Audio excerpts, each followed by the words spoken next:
sa picture? Karong gasaday ko? Ay, ikaw naman. Dili man ko mapatnam kay Lisa ba yun? I have cheekbone! My sister. May mga cheekbone kaya tayo. Ikaw rin may cheekbone, oh.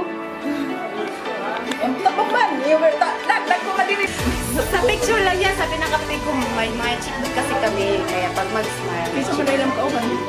That's me! Nagbablog ako!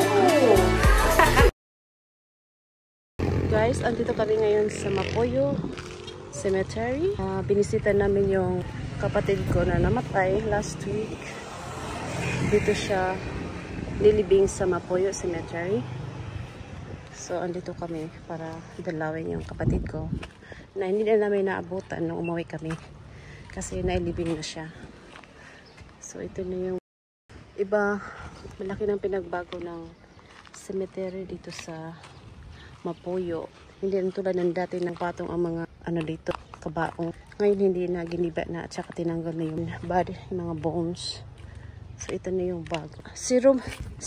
Namatay na po din si Edito. Romero Panglao. Namatay na po din na siya si Edito. Loe. Lilia, ito bago. Steven.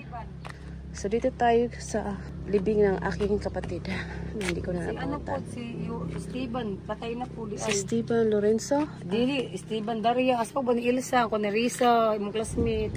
Steven Daria ba Ilsa? Mas tumoy. Soylo ba si Soylo? Melchor, anak Si pa Melchor ni, ni Estela. Celia, Tagalo. My sister remain. Ito. Ilan magdrag kandila, te. Oh, ito namin na. Roselia, Tagaloy. Wa naman ta mag-abot. Napala yung lawas karon diha. So, nandito siya kayo sa loob. Hindi pa siguro, ano pa yan, buo pa yung katawan niya. Kasi bago pa lang siya nilibing. Last week lang nung Wednesday. So, ayan. Hindi na nag-abot. Bago din to. Itong sumunod ng yaya. Oh, this one? So, he Ito died. muna, this one, February 14, tapos si yaya, tapos kini. Oo, sumod. Ito lang na una. Si kapatid ko. Tapos ito mga bago lang pala to nilibing. So, fresh pa yung katawan nila. Just a kidol, families. This one, there. So, ito yung guys. Napakalungkot. She died on February 27, 2025. Born on October 30, 1966. So, wala pa siya.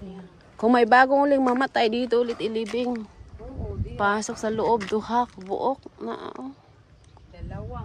bagong gawa. Tapos ilalim dito, maraming mga buri. Pasiguro na ako kayong iba. Ayan. So ito yung cemetery in Mapoyo. Napakalungkot lang talaga. Paalam na. Hindi na tayo magkita.